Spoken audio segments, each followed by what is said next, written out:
Welcome to Marvel Vision, a podcast about Marvel, the MCU, and right now a bunch of Marvel news updates. I'm Alex. I'm Justin. And if you've got tips, stories you want us to cover, you can email us at comicbookclublive@gmail.com.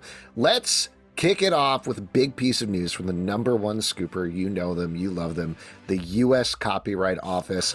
These guys are crazy. They're digging in. They are. The paparazzi that the Copyright Office has are insane. Yeah, they have revealed, thanks to a new listing for Deadpool and Wolverine, and this is I guess a spoiler, or at least they haven't revealed it yet, so if you don't want to know, turn away. But Emma Corrin, who we knew was in the movie, you probably know her from The Crown and other things, is playing Cassandra Nova, aka Professor X's evil sister in the movie. There's a little bit of a hint of this in the trailer that was released in the Super Bowl. You saw somebody bald walking away from the camera.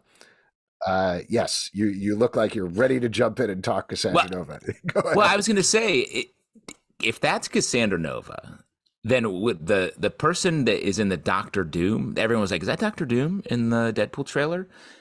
Or is that Cassandra Nova adjacent? Is that what's his name? Zorn from like Magneto adjacent? You think there's Zorn in the movie? There might be Zorn. I don't know. Who's in the metal mask? It's definitely not Doctor Doom. It's going to be someone X-Men adjacent. Mm-hmm. I think so. You're jumping into the Metal Mask guy for a second. Yes. No, it's fine. Sorry. You're excited about Metal Mask guy. I get it. So just a quick little bit of explanation. I really actually cannot explain Cassandra Nova other than the way that I did, but she was created by Grant Morrison, and Frank Quitely, I think, was the artist on that, but she's exactly what she sounds like. She's Professor X, but evil. She has... I don't know. That's it. She's very evil. She killed a lot of people in Genosha in the comics. Right, exactly. And I think, wasn't there something with like her tearing out people's brains or so? I got to go back and read those comics. Anyway, makes a lot of sense, I think, to have her as the villain in the movie. We're clearly working in a lot of the Fox characters. We're working in multiversal variants. So I guess we'll have to see if this is Professor X's sister, an alternate universe version of Professor X, or something like that. There's a lot of possibilities there, but I'm into this. I think this is a good villain, honestly. Definitely. It's a way to get some jokes in there and a way to have a villain that's legitimately scary. Because Cassandra Nova in the comics is scary. Emma Corrin's a great actor. Like, I think this is good shape all around. And I'd also throw out there, I recently rewatched Deadpool because I had completely forgotten most of the movie. And mind you, Ed Skreed, who plays the villain, good villain, but I could not tell you what his name is other than Francis or what's going on with him or anything like that. Same with Deadpool 2. I got to rewatch that again. Please, nobody's listening to the podcast yell at me, but like, this is not a series known for their iconic villains. So bringing in an evil Professor X, I think that should hopefully do it. I guess we'll see.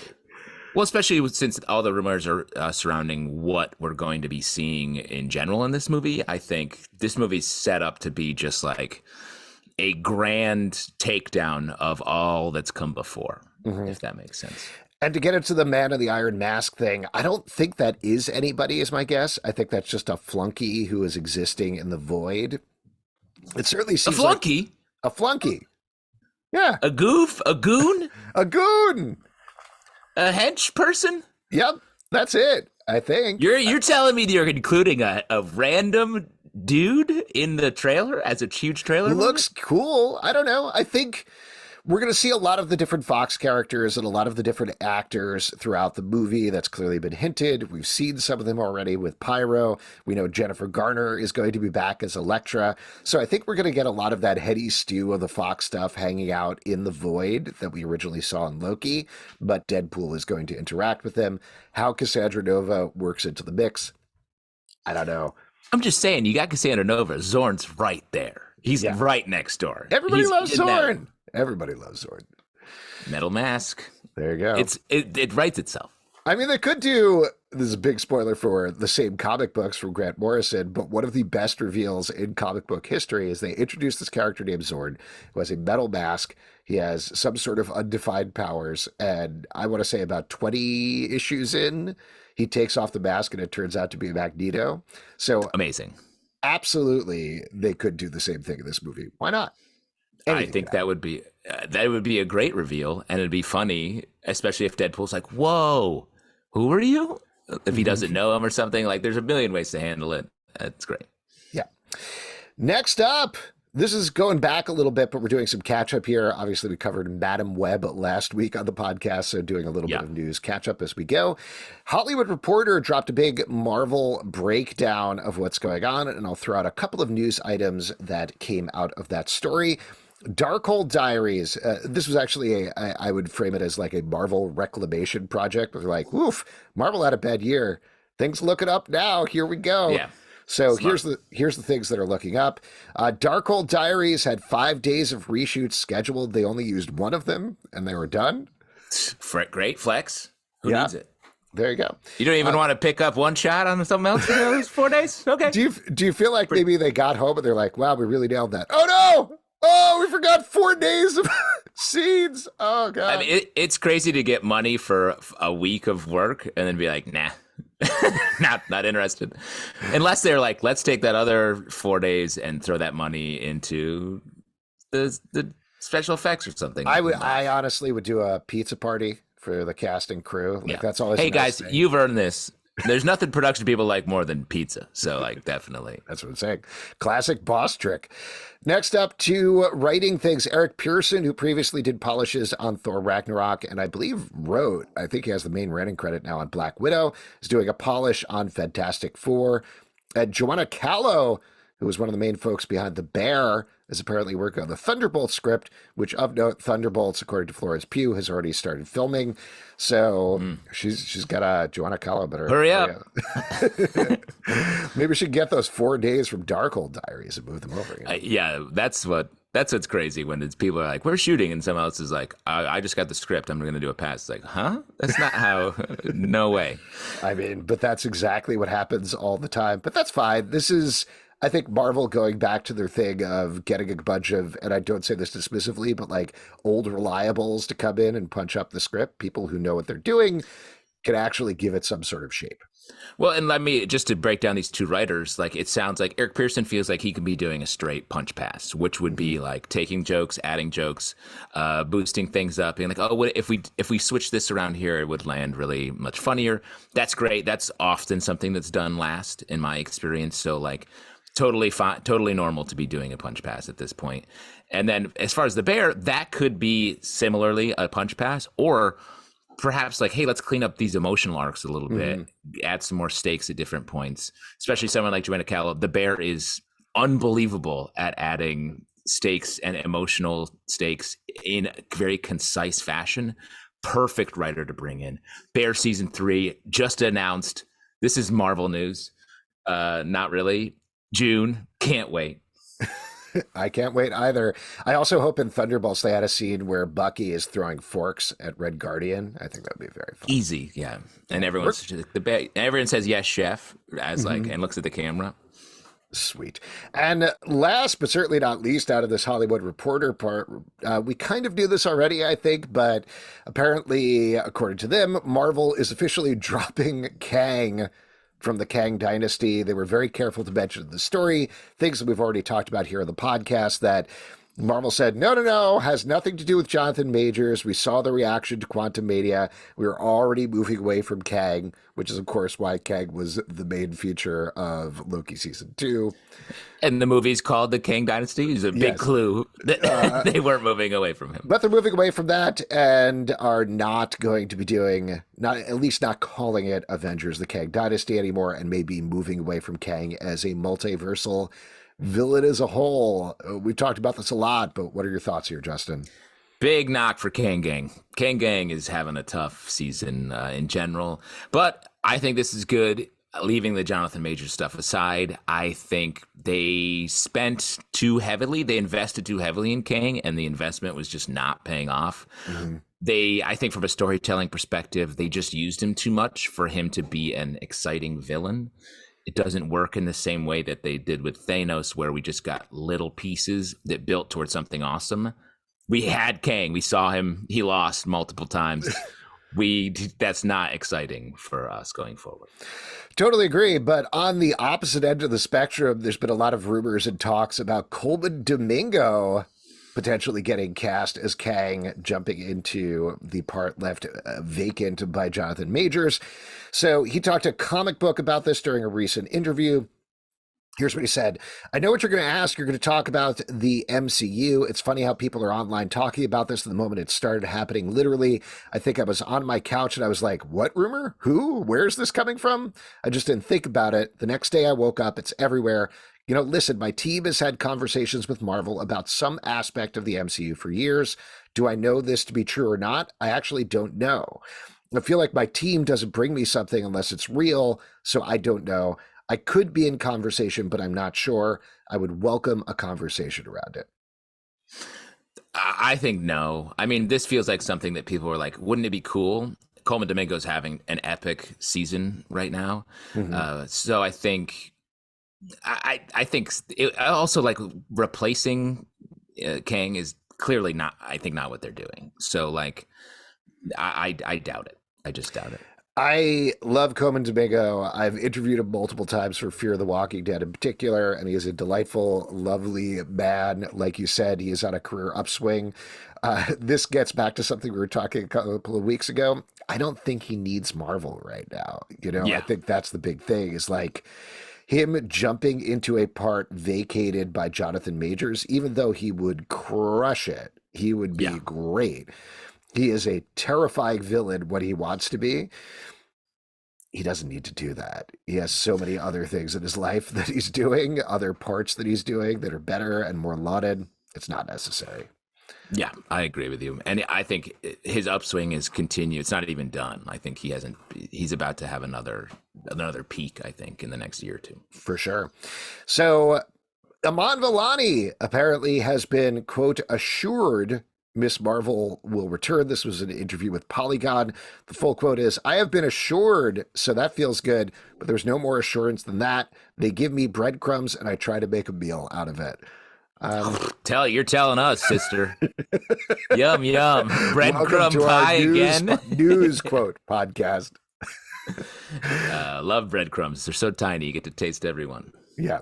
Yes, of course she's going to be back. I think, you know, even though The Marvels was a disaster, I don't think they dislike these performers in any aspect, and I don't think they have been hurt by the performance of the movie. That's my and we got to remember that Marvel's not doing the DC thing. DC's like sort of hard restarting. Marvel's soft restarting. So I think all of the characters are still on the table, especially the ones that people like that are popular. And I do think there's another rumor flying around about a movie that might collect a lot of these young, cool characters. What a great tee up there, Justin. Why don't we go into our next news item, broken by everybody's second favorite scooper after the U.S. Copyright Office, Comic Book Club, our site. Whoop, whoop, whoop. So based on Production Weekly, they very briefly put up a listing for a Young Avengers movie. There weren't a lot of details there. They listed, of course, Kevin Feige and Louis D'Esposito as the producers. They also had the production coordinator from Marvel as the contact person. They said it goes into production in 2025 for... They didn't have a release date. Now, here's the thing about Production Weekly is they will put stuff up, but they don't vet it. They're basically putting up a thing for people who are in production to throw in their resumes when there's a potential production. There was a scooper who came out with a rumor saying there's a Young Scooper Avengers. With a rumor. We got a Scooper with a rumor. Not the U.S. Copyright Office, another one, and not us either. The saying that there was a Young Avengers movie in the works. So I think that's why that went up.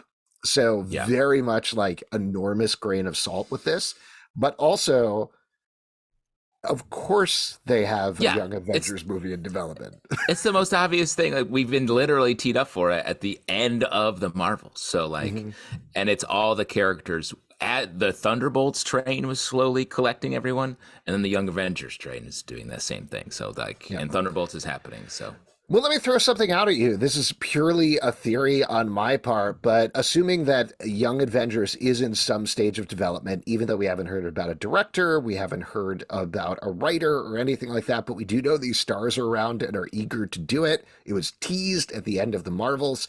What if, while pivoting away from Kang Dynasty, the next Avengers movie in 2026 becomes Young Avengers? And then after that, you do Secret Wars, that brings everybody together. I think that makes sense. It's a little bit, I think Marvel's headed for whatever their cleanest win is going to be. Mm-hmm. And I don't know if Young Avengers is the cleanest win. I think a more Secret Wars, a bringing everyone back together, Mm-hmm. and sort of a more true passing of the baton. Like Endgame didn't really pass the baton. It sort of closed the story, and Marvel was just confident that they could just do it again. Yeah. And it's proved that they haven't been able to really nail it. But a movie that really passes the baton to the Young Avengers, I think, would be better. But the contracts, business take, the contracts for all the Young Avengers are probably in place. The contracts to bring back all the old Avengers, not in place. So Yeah. I agree with you. This would make more sense as a business order to do it. Exactly. Less so story. And nothing against them, but these Young Avengers are not getting any younger at this point. So if they want to move on it, they got to go soon. Quarter life crisis Avengers. I could see a world where they call it Young Avengers, or maybe they even call it something else. Like, I don't know. I don't have a good example of a title, but they do a Young Avengers movie with all the actors. You got Iman Vellani in there. You got Haley Steinfeld. You got Xochitl Gomez. You have Joe Locke, who is probably going to be Wiccan in Agatha Darkhold Diaries. All of those other actors in there. I know I'm skipping a couple in there, but maybe you get something like some of the older Avengers are guiding them. Like you have Anthony Mackie is in there, Florence Pugh is in there, and they're like, oh boy, these kids, what are they doing? They're really messing stuff up. Somehow that leads into Secret Wars. That could be, but don't you think they need a bigger Avenger in there? This has been mentioned before. We've talked about this. Spider-Man. You throw Tom Holland as Spider-Man. Maybe he's like, yep, I'm the leader now, and he can't do it. I think that's amazing. Then you have like a Champions situation, the recent Marvel comic, and he's be a great bridge because he has the cred of the older Avengers, but he's young, as opposed to the two you just listed. Florence Pugh doesn't have Avengers cred. Anthony Mackie just isn't as popular. So like, I don't know. I think you're onto something with having Spidey in there. We'll see what happens. That gets into a whole Sony contracts thing, which also we don't really know anything about. A couple of quick hits, breadcrumbs to use Iman Vellani's yum yum. There. Yeah. Don't make me hungry. Evan Moss-Backrack teased Fantastic Four kind of on Kimmel. He said he knew he was playing the Thing since August. He played coy about the 60s setting, and he said there's a Fantastic Four group text chain that was made, of course, by Pedro Pascal. Oh, man. Pedro loves to chat. He loves to chop it up. That guy's out there. Yeah. What do you think they're chatting about? I don't know. Bandex question mark? Who do you think's texting the most? Pedro Pascal. And who do you think is not texting? Probably everybody else. Yeah, I would guess everybody else. Evan, the fact that he brought it up, Evan Moss-Backrack on the show is like, see, I don't need to text because I said it on TV. I'm out. Every morning, Pedro Pascal wakes up and is like, hey, did you guys see this meme? And nobody answers. Morning, fam. Shall we get in the Fantastic Car? Vanessa Kirby every once in a while puts a little ha-ha sticker on it, and that's pretty much it. That's very funny, yes. And the Human Torch guy is like, I'm in this, right? You guys remember me? It's at some point somebody's like, it's weird that there's only 3 people on our Fantastic Four texture. How did that happen? Add the Human Torch, which is named Quinn, Joseph Quinn. I don't know why. I know who he is and I know his name, and I also can never remember his name. Something about it. Joseph, I don't know. Yeah, very generic. Let's move on to another Joseph, though, and talk about Joseph Locke, who teased Agatha talking to Variety. He says, again, a bunch of non-stuff, but probably sings in the show, but he can't confirm. He's singing. Yeah, he's singing. He and Catherine Hahn wore matching Vans to the audition, and that's when he was like, oh, I think I got this. Weird. And he really likes screaming at Catherine Hahn in the show. That's a series of crazy things. There's I think there's an episode where it's all singing. So he's singing. I don't know if that's been confirmed, but I know that to be true, that and I think it's going to be jumping genres like we had sort of said. So that explains the different names. It's sort of a way of doing the WandaVision thing without doing it the exact WandaVision thing. I think it all makes sense. And all throughout there, I went to see Sweeney Todd the other night, and Joe Locke is in that right now for the next couple of months. He sings very nicely. He's a nice, clear singing voice, and he was very good on stage. Clearly had a ton of fans in the audience who were cheering for him over the two leads, Aaron Tveit and Sutton Foster. So that was fun. The thing that I thought was most interesting was in his bio in the playbill, he listed that he was joining Marvel in Agatha Darkhold Diaries, which obviously is not necessarily the be-all, end-all, but like, that's what he's calling it. So maybe that's actually what the title of the show is. I don't know. I think so. I think so. Ray Winstone talked about his experience on Black Widow, specifically the reshoots, and said it was soul-destroying was the word that he used. Yikes. Yeah.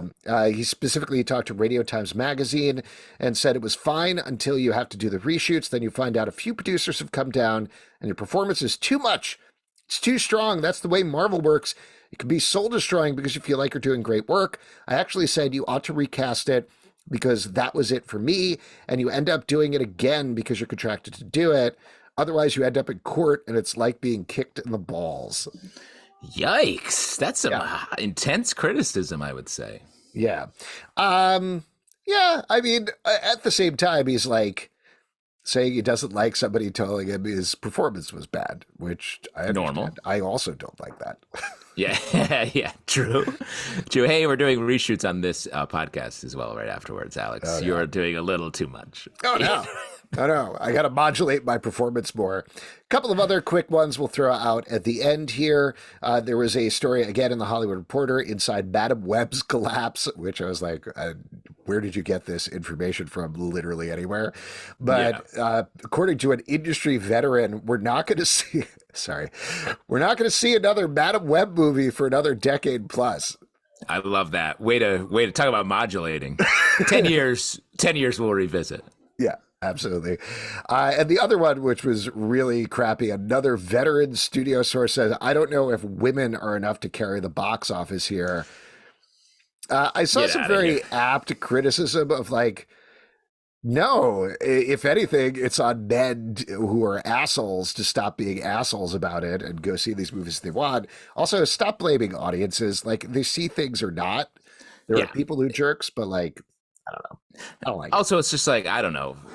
It's the issue is less about all that shit and more about like this movie just felt like all the other movies in a bad way and felt too weird and also a bad way. So it's like you need to find a way to make those things right and stop worrying about like, well, the Q2 4 quadrant miss and all that. Yeah. Yeah, I mean, it was a movie that people didn't want to see. Like, I don't think it has to do with gender or anything like that. And stop putting the onus on women to support movies that have women in it instead. You can't just have a movie with women in it and be like, look, see, we're brave. Yeah. Wow. It's not. We're real allies here. Yeah. We were joking about that in the podcast, but, we were joking. And last, and possibly least, Venom 3 apparently is almost done shooting. Juno Temple said so. I believe this was at the SAG Awards on the carpet. So a couple of weeks ago now, she said it was a wild, wonderful ride with an incredible cast. She can't wait for it to get out in the world. She thinks it's going to be a good one. And I'll note, we got a little, this is not a scoop necessarily, but we had a listener of the show named Ian who shot us some pics of Tom Hardy filming Venom 3 at the Bellagio fountain. Said he was in Vegas for work and not able to cross the street for a while because they were filming Venom 3, and said through some terrible photos, he called them terrible photos, of Tom Hardy. They are very blurry and across the street. But thank you, Ian, for sending this. Here's my big theory. Venom 3 is a shot-for-shot remake of Ocean's 11. What do you think? That makes sense. All symbiote. Everyone's goop, except for Tom Hardy. Smart.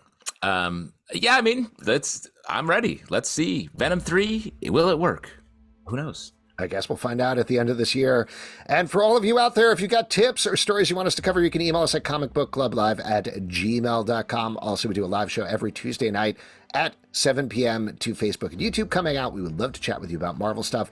Apple, Spotify, Android, or the app of your choice to subscribe, listen, and follow the show at Comic Book Live on Twitter/X, Comic Book Club Live on TikTok and Instagram, comicbookclublive.com for this podcast and many more. Until next time, stay Marvelous.